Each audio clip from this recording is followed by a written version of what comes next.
सत साहेब जय हो, बंदी छोड़ के बंदी छोड़ सतगुरु रामपाल जी महाराज की जय हो। बंदी छोड़ कबीर साहब के जो भगत भाइयों, ज्ञान अमृत एवं षड्यंत्र का बीज पुस्तक एवं PDF एवं लिंक प्राप्त करने के लिए 98 280 72 914 ओम प्रकाश दास, राजस्थान, श्री गंगानगर। भगत भाइयों, अब मैं आपको पार्ट नंबर 17 सुना रहा हूँ। ये जो बरवाला कांड का षड्यंत्र व साजिश, जिसमें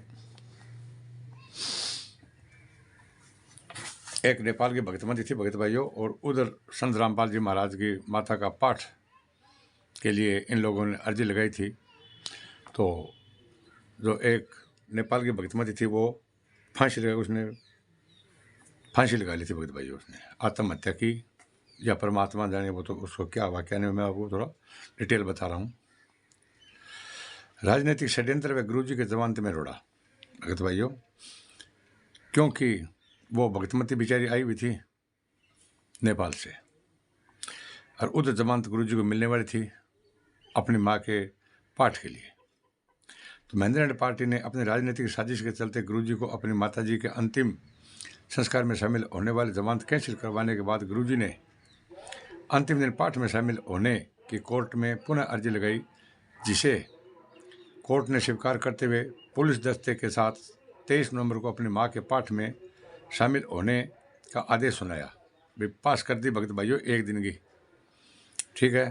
लेकिन महेंद्र ने यहाँ भी जमानत में रोड़ा अटका दिया और वापस कोर्ट में एक दिन की जमानत के बजाय 3 दिन की जमानत करवाने में अर्जी लगा डाली, जिसे कोर्ट ने खारिज कर दिया। जबकि एक दिन की भगत भाइयों मंजूर हो गई थी। इसने क्या काम किया कि 3 दिन की लगा दी कि 3 दिन का हमारे को पैरोल चाहिए, इसलिए कोर्ट ने वो खारिज कर दिया भगत भाइयों, ठीक है।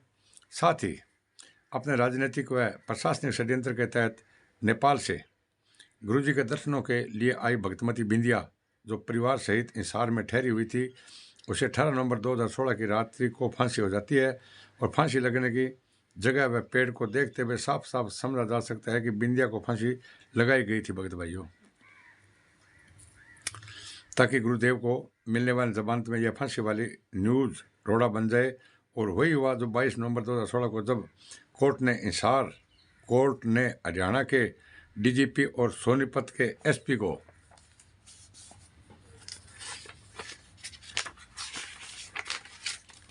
को कोर्ट में बुलाकर पूछा कि आखिर संत रामपाल जी को जमानत क्यों नहीं दी।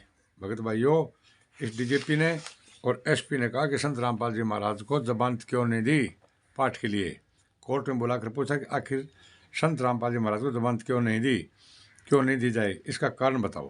तो DGP और SP ने चैम्बर में जाकर जज को कुछ ऐसे सबूत दिखाए, जैसे नेपाल से आई बहन बिंदिया की फांसी वाली न्यूज़ और सोनीपत में जहाँ पाठ हो रहा था वहाँ मैनेजमेंट द्वारा जमा की गई भक्तों की भीड़। भाई जटा मतलब पाठ हो, बटा मतलब पहले गुरु जी दिया कहो कि भाई भीड़ को नहीं करनी, अगर भीड़ को तो मैं जमानत को दिया अण के काम करो।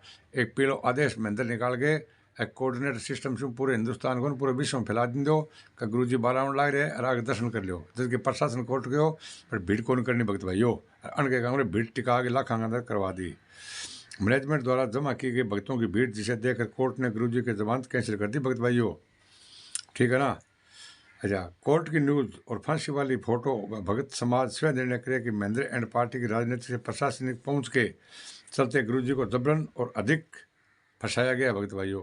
तो भगत भाइयों ये बोल रहे हैं कि चाहे कर भी हाई कोर्ट ने रामपाल को जमानत नहीं दी। मानवता के आधार पर हाई कोर्ट देना चाहता था जमानत, लेकिन कानून व्यवस्था बिगड़ने के कारण इन लोगों ने कोर्ट ने इसकी जमानत खारिज कर दी। क्यों? ये तो भगत भाइयों खारिज करवाई गई थी।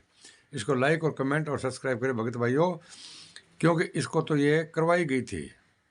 इसको पता था महेंद्र को, ये RTF गुंडे हैं ना, इनको पता था कि अगर जमानत हो गई और संत रामपाल जी महाराज अगर अपने माता जी के पाठ में आ गए तो ये तेरा काला चिट्ठा खुल जाएगा, तेरे को जेल जाना पड़ेगा और संत रामपाल जी महाराज बाहर आ जाएंगे। इसलिए भगत भाइयों इन लोगों ने जितना भी रोड़ा हुआ, जितना भी इन लोगों ने खराब काम किया। और इससे पहले भगत भाई एक बार मतलब क्या श्रीता नाम की थी कि मेरे ध्यान में नहीं है पूरा, उसने भी गुरुजी वकालत नाम पर करवाया था, लेकिन वो भी इनका काम महेंद्र ने खराब कर दिया भगत भाइयों, ठीक है ना। तो इसलिए भगत भाइयों मैं आपसे हाथ जोड़कर निवेदन करता हूँ कि आप एक बार ये ज्ञान अमृत षड्यंत्र का भी इस पुस्तक अवश्य पढ़े। तो पढ़ने के बाद में पता लग जाएगा कि बरवाला कांड ये किसने और क्यों करवाया। इन लोगों की मसा थी भगत भाइयों, पैसा पैसा पैसा, ना को मैया ना को भैया, सबसे बड़ा था भैया रुपया। लाइक और कमेंट और सब्सक्राइब करें। सैयद साहब।